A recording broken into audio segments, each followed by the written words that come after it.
Olá, meus irmãos e irmãs de Ideal Espírita, vocês amigos e amigas que nos acompanham aqui na página Estação da Luz Espírita, muitíssimo obrigado mesmo pela sua companhia.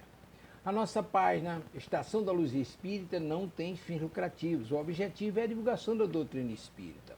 E é por isso que nós reunimos aqui esta sede de matérias espíritas para que possa atender às suas necessidades, estudo, lazer, pesquisa. Você encontra aqui na nossa página Estação da Luz Espírita os livros da codificação, obras suplementares, entrevistas, palestras e os programas da Web Rádio Estação da Luz de Natal e Web Rádio Cristo Consolador de São Paulo. Ou seja, um acervo que atenda às suas necessidades, sem fins lucrativos. O objetivo é a divulgação da doutrina espírita. E agora eu convido você para nos acompanhar na reprodução de mais esse trabalho imperdível. Muito obrigado mesmo pela sua companhia e vamos juntos.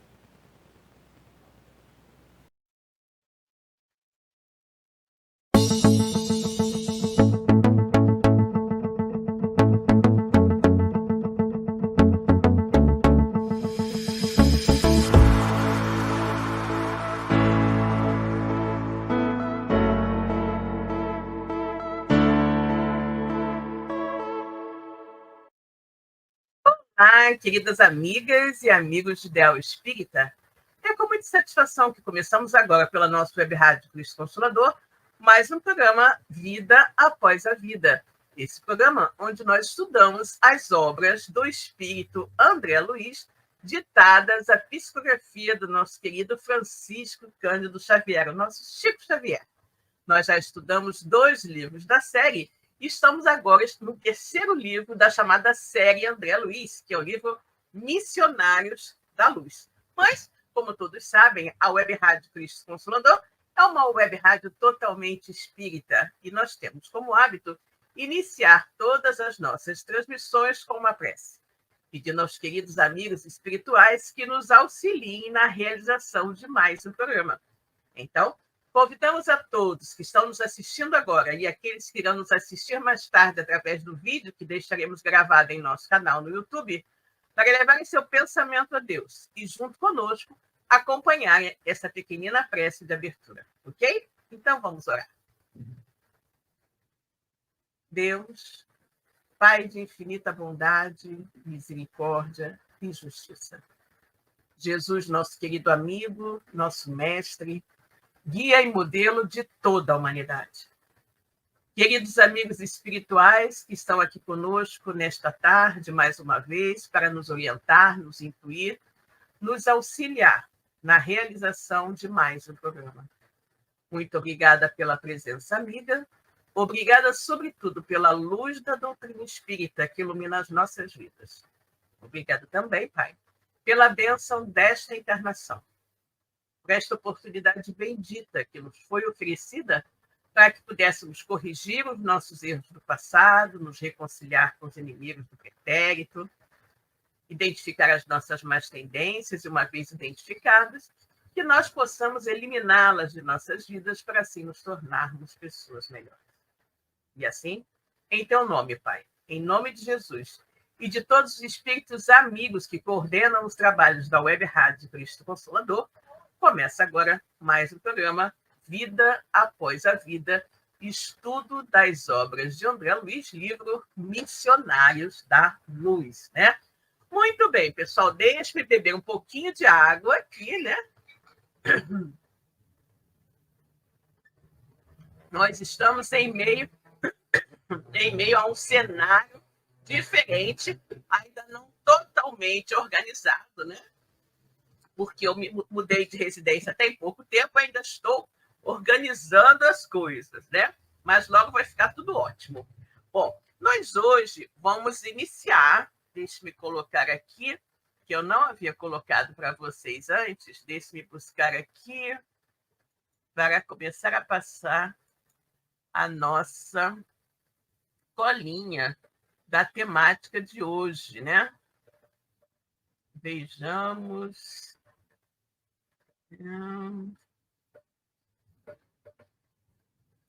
Esse aqui que eu preciso corrigir. Vejamos.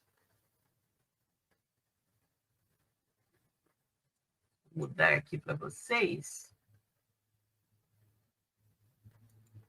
eu ver se eu consigo alterar aqui o nome, para que vocês possam observar, né, direitinho qual é o nome do nosso capítulo.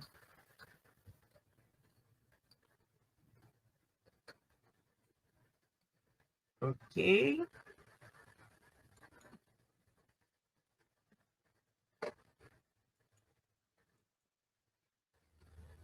Ótimo. Agora já consertei, né? Então vamos lá.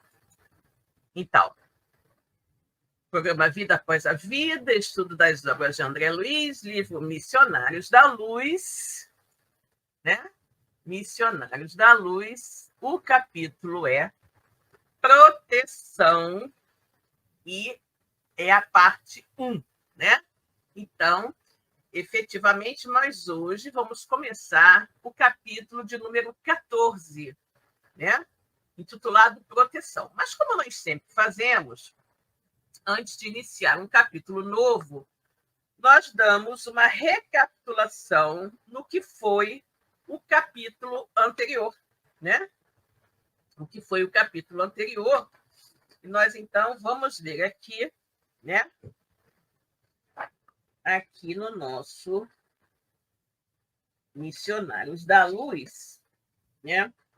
O capítulo 13, né? O capítulo 13, que é reencarnação. Esse capítulo 13 foi efetivamente um capítulo bastante longo, né? Um capítulo bastante longo. E o resumo, né? A recapitulação do que nós estudamos nele também é um pouquinho longa, mas eu vou ler para vocês. Então, vamos lá. Recapitulando o que nós estudamos no capítulo anterior, ok? Capítulo 13, reencarnação. Esse capítulo estuda o processo reencarnacionista desde o planejamento do corpo e dos respectivos órgãos no mundo espiritual e demonstra o momento da fecundação do óvulo maternal. No lar de Adelino, Sigismundo se apresenta triste, porque seu futuro pai não o perdoa na condição de seu assassino em vida passada. E é orientado por Alexandre que perdoe primeiro, que se coloque no lugar do ofendido. Adelino, taciturno, responde laconicamente às perguntas de Raquel, que sonda a razão de sua tristeza. E ele relata um sonho recorrente, no qual uma sombra se aproxima e estende-lhe a mão, como se fosse um mendigo, mas acredita que tudo vai melhorar se voltar à prática da oração. À noite, o primogênito da família, né, o Joãozinho, e os pais oram acompanhados por espíritos amigos interessados no retorno de Sigismundo. O futuro pai, desdobrado pelo sono, se defronta com Sigismundo e, temeroso, ensaia retornar ao corpo, mas Alexandre o convida a socorrer, quem lhe estende as mãos e pede ajuda. Apresenta-lhe seu ex-assassino e, após breve exortação, os dois se abraçam e Adelino perdoa sinceramente seu futuro filho, ficando nimbado de luz. O futuro pai retorna ao corpo e o reencarnante sorri resignado e confiante, mesmo sabendo que enfrentará problemas cardíacos na maturidade. Em consequência do ato cometido, mas confia no acréscimo de misericórdia. Alexandre informa que todas as providências tomadas no caso de Sigismundo com relação aos pais tiveram o propósito de não violentar o livre-arbítrio de Adelino, já que o pensamento de ódio intoxica a cromatina da bolsa seminal, aniquilando as células criadoras ao nascerem, ou seja, esterilidade, e que somente o amor proporciona vida, alegria e equilíbrio. Lamenta que a união sexual entre a maioria dos terrestres se aproxime da manifestação dos irracionais e que, em planos elevados, ela se traduz como permuta de energias perispirituais. Ensina que a procriação é serviço a ser realizado por aquele que ama, entendendo-se o sexo como qualidade positiva ou passiva da alma, devendo-se substituir o termo união sexual por união de qualidade. Amplia o conceito de paternidade e de maternidade, informando que a fecundação física dá origem à forma e que a fecundação psíquica produz no domínio da virtude, da ciência ou da arte. Os espíritos construtores chegam ao lar de Adelino na véspera da ligação de Sigismundo à matéria, para cooperar na formação do feto. Herculano estuda os mapas cromossômicos, com vistas a oferecer os recursos magnéticos apropriados à organização das propriedades hereditárias, e adverte quanto aos cuidados com a condição energética do espírito reencarnante, pois medo, pessimismo e extenuação oferecem complicações ao gravíssimo processo, que não deve comportar fracasso, devendo o reencarnante cooperar com seu desenvolvimento fetal, mentalizando sua melhor condição, confiando no apoio da mãe e dos intercessores espirituais. Informa também que a maioria dos espíritos retorna à carne inconsciente do que lhe acontece, conduzidos ao templo material como crianças adormecidas, quando a mãe e os amigos espirituais ficam responsáveis pela conformação fetal. Mas o desenvolvimento e a modelagem do embrião obedecem às leis físicas naturais. Revela que a união sexual nos lares com bases sólidas é inviolável do ponto de vista espiritual. Mas se há desregramento dos cônjuges, as entidades vampirizadoras induzem-nos a dolorosas viciações quando a esposa é fiel, sem a contrapartida do esposo, ela garante a privacidade à custa de abnegação e sacrifícios. Elucida que o reencarnante, após sua ligação fluídica com os futuros pais, vai se exaurindo, perdendo pontos de contato com os veículos que consolidou na esfera espiritual, devolvendo determinados elementos adquiridos com a alimentação e hábitos no plano espiritual, que tais elementos são eliminados com o auxílio magnético dos espíritos construtores. Alexandre ordena que Sigismundo mentalize a sua organização fetal, que se faça pequeno como uma criança e ele alcança a forma sugerida.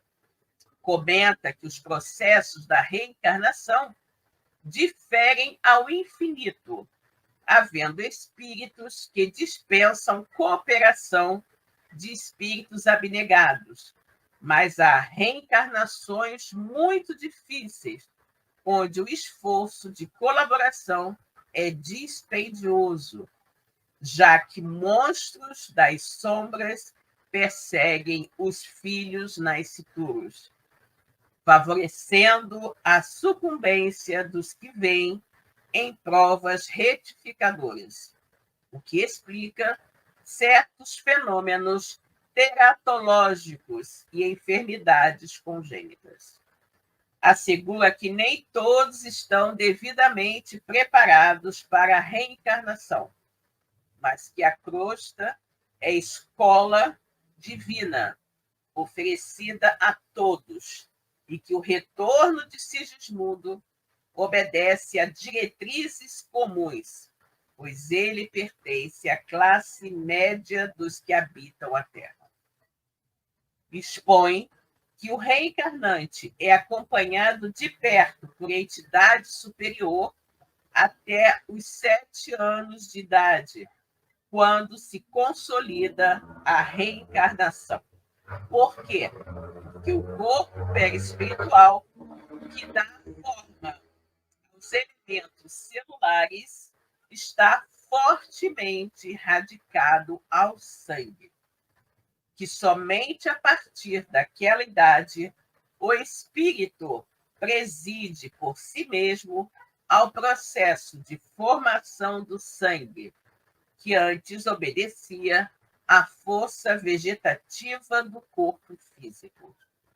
Declara que a criatura terrena não está subordinada à força hereditária, herda tendências e não qualidades, que as tendências, cercam o homem desde cedo, mas só em seu corpo transitório, mas no ambiente em que viverá, e que as segundas,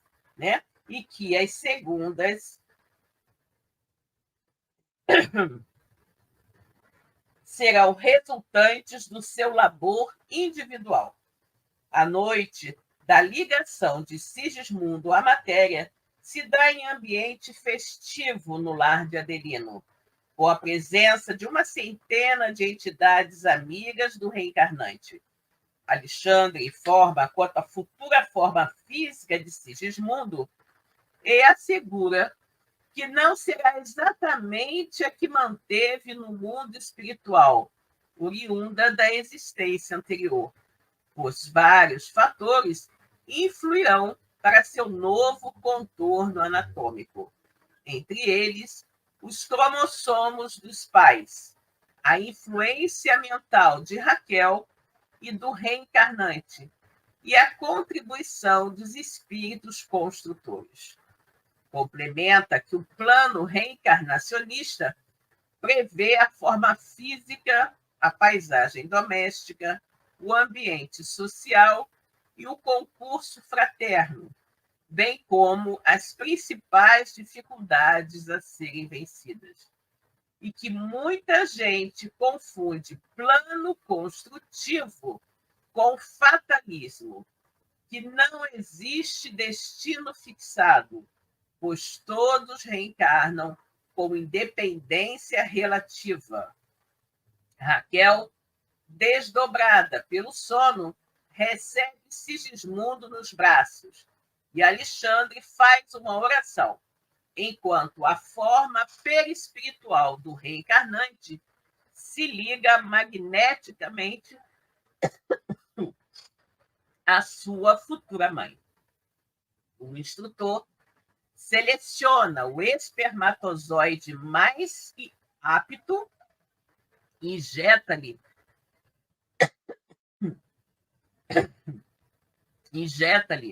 recurso energético e faz com que ele fecunde o óvulo, dando início à vida material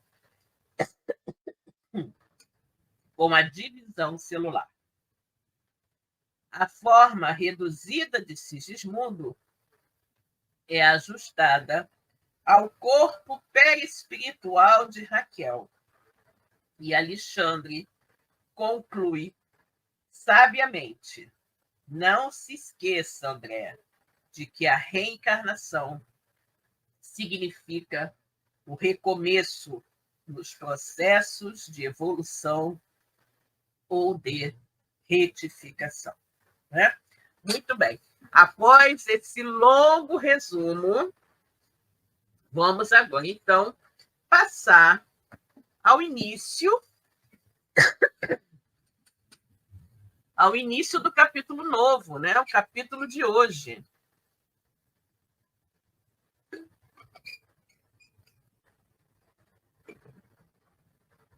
Que é o capítulo de número 14, né? Capítulo de número 14, proteção. No dia imediato, logo que descansei de meus quefazeres cotidianos, atinentes à tarefa comum, regressei ansioso ao lar de Raquel. Ou seja, no dia imediato à fecundação, o André, logo que ele terminou de fazer as tarefas dele normais, né, ele foi outra vez ao lar de Raquel. Era noite alta, encontrando ali o amigo fiel de Sigismundo e os espíritos construtores, operando na intimidade afetuosa que caracteriza as reuniões das entidades superiores. Vocês lembram que nós vimos no capítulo anterior que os amigos espirituais permaneceriam, né? Permaneceriam meio que acompanhando todo o processo de desenvolvimento do corpinho do Sigismundo, né? Do feto e tudo mais, durante um longo período, zelando ali para que tudo corresse bem naquela encarnação. Desde o momento da fecundação, a multiplicação das células e tudo mais, a espiritualidade amiga estaria justamente velando para que tudo corresse como deveria ser para a formação daquele futuro corpo onde o espírito Sigismundo iria se abrigar, né? E aí, no dia seguinte, o André vai até lá, né? Vai até lá para acompanhar como as coisas estão. E lá ele encontra o amigo do Sigismundo, né? O amigo fiel do Sigismundo e mais alguns espíritos construtores. Todos ali trabalhando para que todo o processo, né, reencarnatório de formação daquele novo corpo corresse tudo certinho. Apuleio, o chefe, recebeu-me com amabilidade. A esposa de Adelino, ao contrário da véspera, não passava bem fisicamente. Embora mantivesse o corpo em posição de repouso, estava superexcitada, inquieta. Nossa irmã Raquel, esclareceu-me o diretor, começa a sentir o esforço de adaptação. Por enquanto, e durante alguns dias permanecerá indisposta. Todavia, a ocorrência é passageira. Ou seja, ela estava no início da gestação. Então, olha que coisa interessante, né? Está ocorrendo uma adaptação do espírito, das vibrações do espírito Sigismundo ao corpo daquela mãe. Ou seja, a aproximação vibratória do espírito Sigismundo com o espírito da Raquel, de uma certa forma, estava causando esse certo desconforto na Raquel. Mas ele diz, olha aqui, começa o esforço de adaptação. Por enquanto, e durante alguns dias, permanecerá a Raquel, a mãe, permanecerá indisposta. Todavia, a ocorrência passageira, ou seja, isso logo vai passar. Não conseguirá dormir? Perguntei. Mais tarde, respondeu ele. Por agora, terá o sono reduzido, até que se formem os folhetos mastodérmicos. É o serviço inicial do feto e não podemos dispensar-lhe a cooperação ativa. Ou seja, no início, realmente, como ele está colocando aqui, a cooperação da mãe, a cooperação ativa da mãe é muito importante.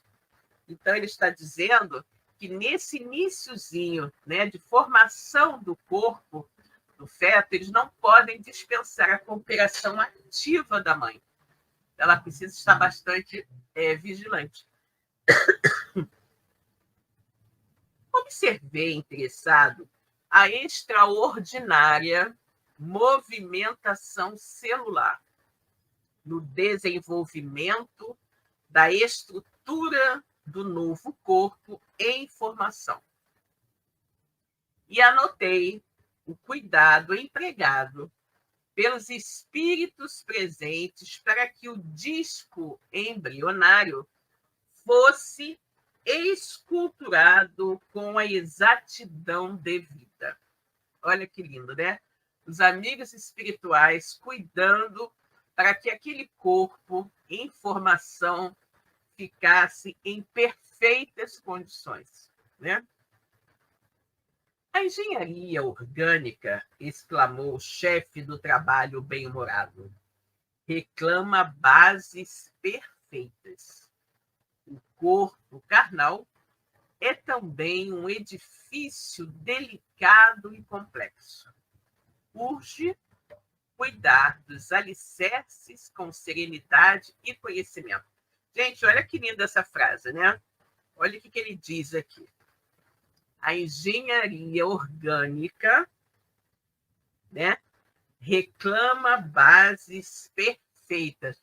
Da mesma forma, né, a engenharia civil precisa, na construção de um prédio, né, do que seja, qualquer tipo de construção, exige alicerces firmes, alicerces bem feitos. E aqui ele está fazendo um paralelo dizendo que a engenharia orgânica também precisa de bases perfeitas. O corpo carnal, ele está fazendo uma analogia entre o corpo carnal, como a construção a ser feita é o corpo carnal. O corpo carnal é também um edifício delicado e complexo. Urge cuidar dos alicerces com serenidade e conhecimento. Ou seja, da mesma maneira que os engenheiros civis precisam ter muito cuidado, né, ao estabelecerem as bases de um edifício que está sendo construído, os engenheiros da espiritualidade responsáveis pela formação do futuro corpo carnal, onde irá se abrigar o espírito reencarnante, também esteja em condições, seja preparado nas melhores condições, ou seja, para que o espírito reencarnante tenha o melhor local para se abrigar, né? Reconheci que o serviço de segmentação celular e ajustamento dos corpúsculos divididos no molde do corpo perispirítico em redução era francamente mecânico, obedecendo a disposições naturais do corpo orgânico. Mas toda a entidade microscópica do desenvolvimento da estrutura celular recebia o toque magnético das generosas entidades em serviço, dando-me a ideia de que toda a célula filha é convenientemente preparada para sustentar a tarefa da iniciação do aparelho futuro. Olha que coisa linda, né?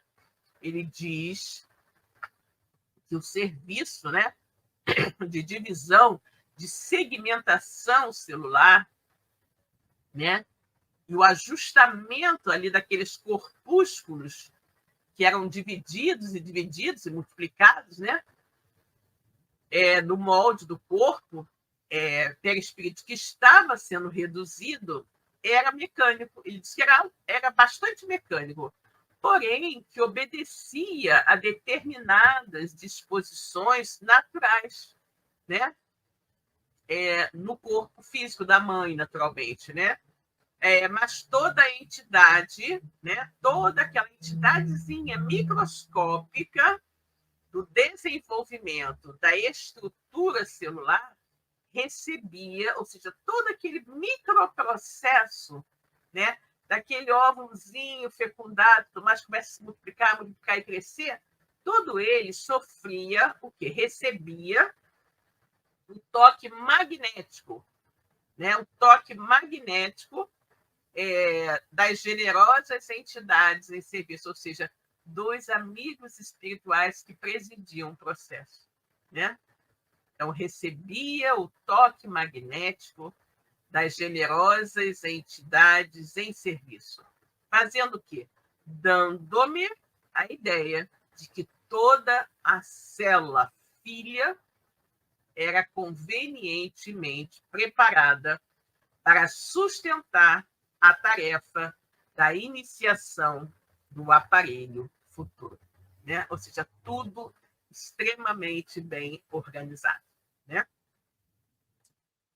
No intuito, talvez, de justificar o desvelo empregado, Apuleio explicou-me atencioso. Ou seja, o Apuleio quis explicar para o André, né, a razão de todo aquele cuidado, né, de toda aquela dedicação que os espíritos estavam tendo com a formação daquele corpo, que seria o corpo do Sigismundo, né? E aí o Apuleio foi explicar para o André. Temos grandes responsabilidades na missão construtiva do mecanismo fetal.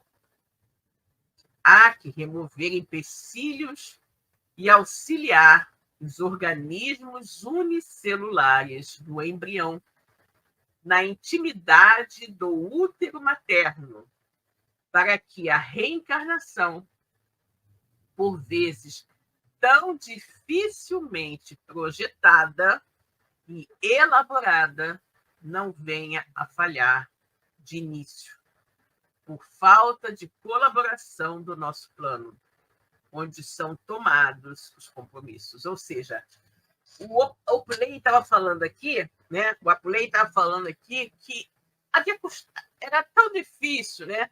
Foi tão difícil conseguir que aquela encarnação, né? Que o Sigismundo conseguisse renascer como filho da Raquel e da Adelino, depois de tanto trabalho, eles haviam concordado, né? Iriam recebê-lo como filho, que eles tinham que acompanhar de perto todo o processo de formação embrionária, para garantir que o trabalho não se perdesse por qualquer problema eventual, né, de má formação, né, alguma coisinha que pudesse vir a dar errado. Então, ele diz aqui, olha, temos grandes responsabilidades na missão construtiva do mecanismo fetal. Temos que remover empecilhos e auxiliar os organismos unicelulares do embrião na intimidade do útero materno, ou seja, o embrião está ali, eles têm que ajudar o embrião para que ele não tenha dificuldade para se multiplicar e crescer, né? Para quê? Para que a reencarnação, que algumas vezes, né, e esse era um dos casos, é tão dificilmente projetada e elaborada, para que essa encarnação que custou tanto a se construir não venha a falhar, né? Não venha a falhar logo no início, justamente por falta de colaboração dos amigos espirituais. Então, os amigos espirituais ficavam ali para acompanhar o processo da multiplicação celular, né? Para que não se perdesse a possibilidade da reencarnação, ou seja, ao se perder o corpo, né? Ou seja, qualquer coisa que viesse a causar um aborto espontâneo. Então, eu estava ali para impedir que isso acontecesse, né? Escutava-lhe as palavras, experiente e sábias, com muita atenção, a fim de aproveitar-lhe todo o conteúdo educativo. Ou seja, o espírito, né, estava ali falando, Apuleio, né, o nome do espírito, estava ali explicando as coisas para André, e André estava prestando muita atenção, né, de modo que ele não perdesse nenhum detalhe de todo aquele processo riquíssimo, né, do qual ele estava participando e que não desejava perder nenhum detalhe, né? Em razão disso, prosseguiu ele, o aborto muito raramente se verifica obedecendo a causas de nossa esfera de ação. Ou seja, quando a pessoa tem um aborto espontâneo, o próprio lei está dizendo aqui que muito dificilmente isso ocorre por algum tipo, né, por alguma responsabilidade do plano espiritual. Por quê? Porque o plano espiritual trabalha ativamente para que a gestação chegue a termo, né? Para que a gestação chegue a termo. Então, eles fazem de tudo para que a criança nasça. Então, ele disse, o aborto muito raramente se verifica obedecendo a causas da nossa esfera de ação. Ou seja, raramente a causa do aborto está no plano espiritual, né? Em regra geral, origina-se do recuo inesperado dos pais terrestres.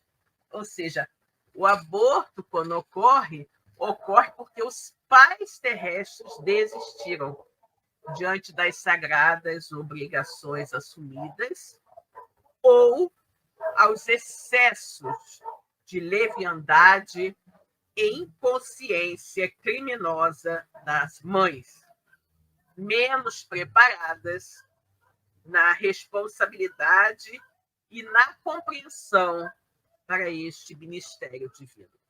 Ou seja, o aborto espontâneo é algo que raramente tem a ver, né, com alguma atitude do plano espiritual, e sim com a atitude dos pais, né, dos pais que recuam diante da possibilidade de receber aquele filho, ou da mãe que busca meios de não dar prosseguimento à gravidez, né?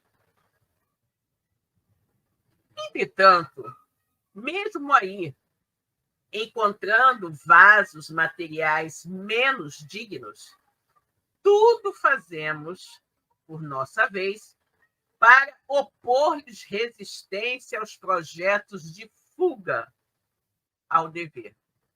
Quando essa fuga representa mero capricho da irresponsabilidade, sem qualquer base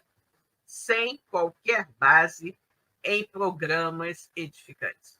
Ou seja, mesmo quando os futuros pais, né, são meio que responsáveis e tudo mais, eles buscam de todas as maneiras manter a gravidez, né?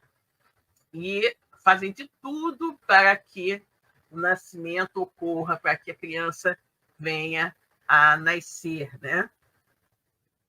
Fazem de tudo para frustrar os planos, né? Ele coloca aqui, os planos, os projetos de fuga, né, ao dever daqueles pais.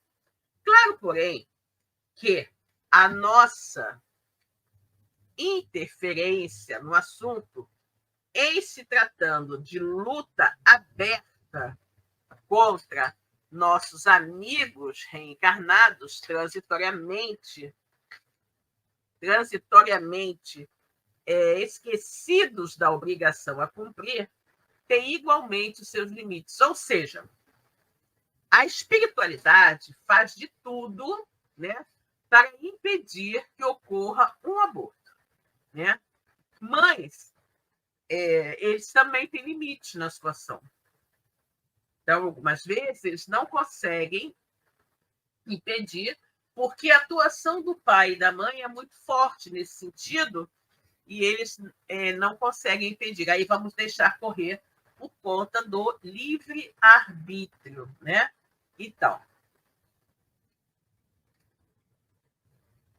a nossa interferência no assunto, em se tratando de luta aberta contra nossos amigos reencarnados que não desejam receber aquele filho transitoriamente e que estão transitoriamente esquecidos da obrigação a cumprir, tem igualmente seus limites, né? Se os interessados, retrocedendo nas decisões espirituais, perseveram sistematicamente contra nós, somos compelidos a deixá-los entregues à própria sorte. Ou seja, o casal assumiu o compromisso de gerar aquele filho no plano espiritual. Só que quando chega a realidade, vem a realidade na vida de cada um, na vida de relação, no plano material, eles querem fugir à responsabilidade, esquecidos daquilo que eles acordaram lá no plano espiritual durante o desdobramento do sonho, né? E aí ele fala que, nesses casos, eles deixam cada um a própria sorte, né? E aí é que vamos ter a questão da ação e reação. Daí a razão de existirem muitos casais humanos absolutamente sem a coroa dos filhos, visto que anularam as próprias faculdades geradoras. Né? Ou seja, o casal que, de repente, muito colaborou, né, para a interrupção de gestações, eles acabam se tornando estéreis, né? Eles acabam se tornando incapazes de gerarem novas crianças, né? Quando não procederam de semelhante modo no presente, ou seja, se eles não fizeram nada, né, não praticaram abortos no presente, mas eles podem praticar no passado, né? Quando não procederam de semelhante caso no presente, sequiosos de satisfação egoística, agiram assim no passado, determinando sérias anomalias na organização psíquica que lhes é peculiar.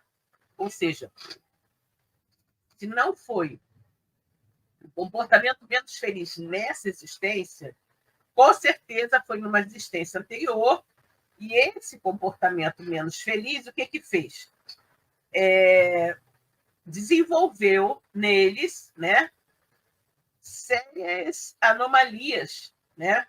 Sérias anomalias, ou seja, um egoísmo, né?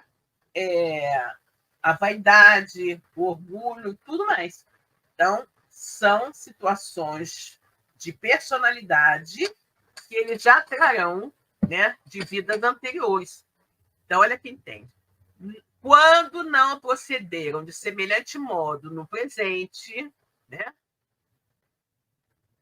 sequiosos de satisfação egoística, agiram assim no passado, determinando sérias anomalias na organização psíquica que lhes é peculiar. Neste último caso, experimentam dolorosos períodos de solidão e sede afetiva, até que refaçam dignamente o patrimônio de veneração que todos nós devemos às leis de Deus. Ou seja, até que os espíritos, né, se adequem à nova realidade e passem a ver, né, o momento da reprodução, aquele novo espírito em formação, como algo extremamente importante que segue os desígnios divinos, né? As definições do chefe dos construtores aclaravam-me o raciocínio referentemente a graves problemas na luta humana. Interessado em aprender, cooperando, busquei tomar a posição do trabalhador. Né? Ou seja, o André queria continuar aprendendo, participando daqueles encontros e tudo mais, aprendendo, mas ele queria trabalhar também, ele queria não ficar como mero espectador, ele queria ser útil. Né? Então, interessado em aprender, cooperando, busquei tomar a posição do trabalhador, procurando o serviço que me competia no campo de auxílio magnético às organizações celulares, né? Então, ele foi procurar trabalhar com espíritos que mexessem com energias magnéticas no processo de organização celular dos espíritos, né? Do corpo perispirítico dos espíritos que estavam por reencarnar. Mais tarde, porém, antes de me retirar, aproximei-me do diretor a fim de recolher algumas informações. Ou seja, o André sempre desejoso de aprender alguma coisa, né? Então, ele se aproximou do diretor para obter algumas informações.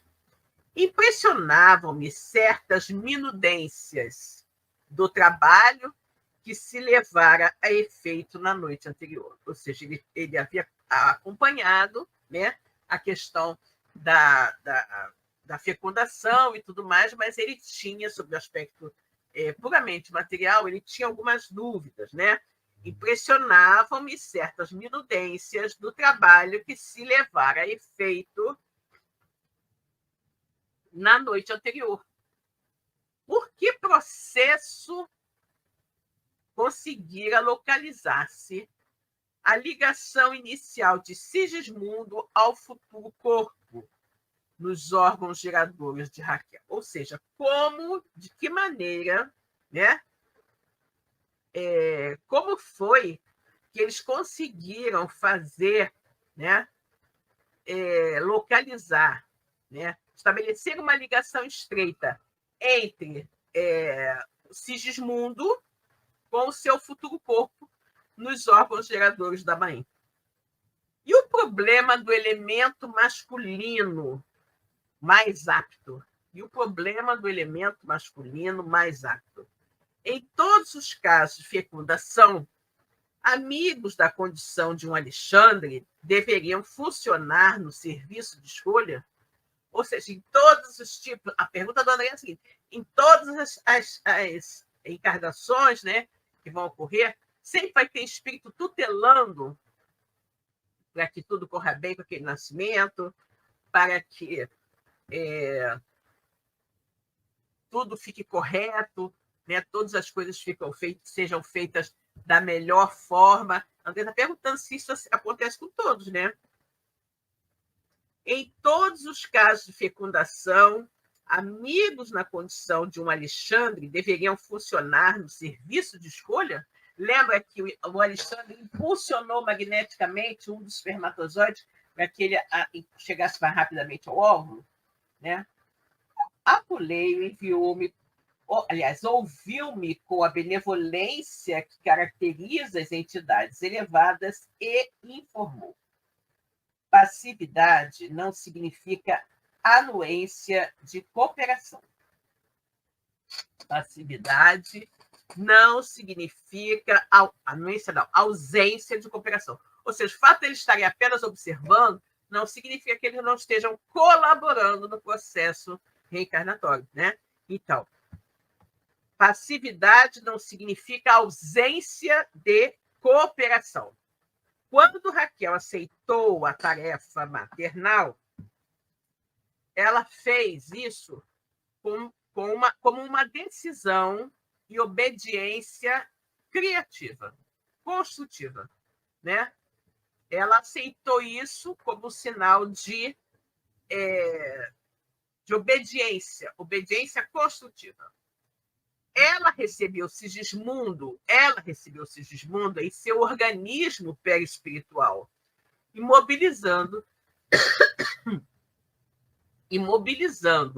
os poderes naturais da sua mente, situou-lhe o molde vivo na esfera uterina, com a mesma espontaneidade de outros processos orgânicos superentendidos por atividade mecânica subconsciente, cujo automatismo traduz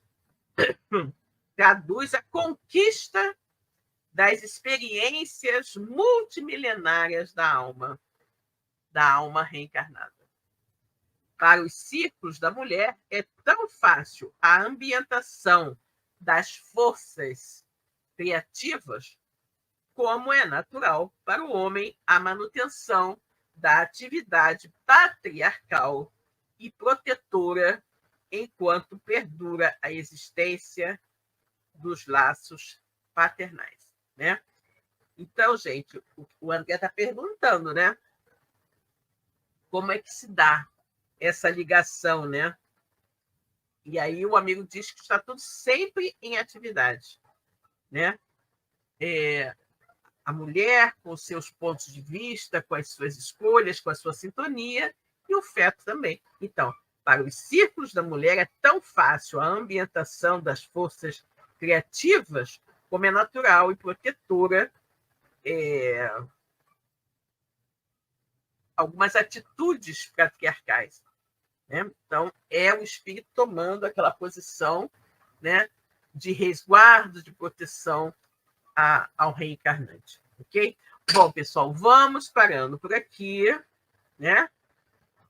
Vamos aqui assinalar em que pontinho aqui, né? Em que pontinho nós paramos, em que parágrafo. Então, vamos lá. Para os círculos da mulher, é tão fácil a ambientação das forças criativas, como é natural para o homem a manutenção da atitude patriarcal e protetora, enquanto perdura a existência dos laços paternos. Então, vamos para aqui. Percebendo-me a intenção de aproveitar-lhe os informes, né?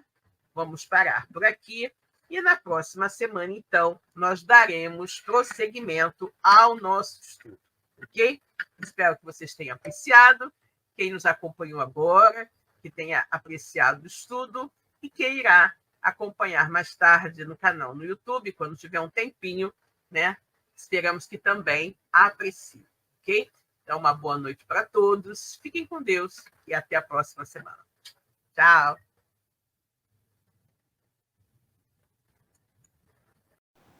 Chegamos ao final da nossa atividade. Muitíssimo obrigado mesmo pela sua companhia e espero você no próximo evento.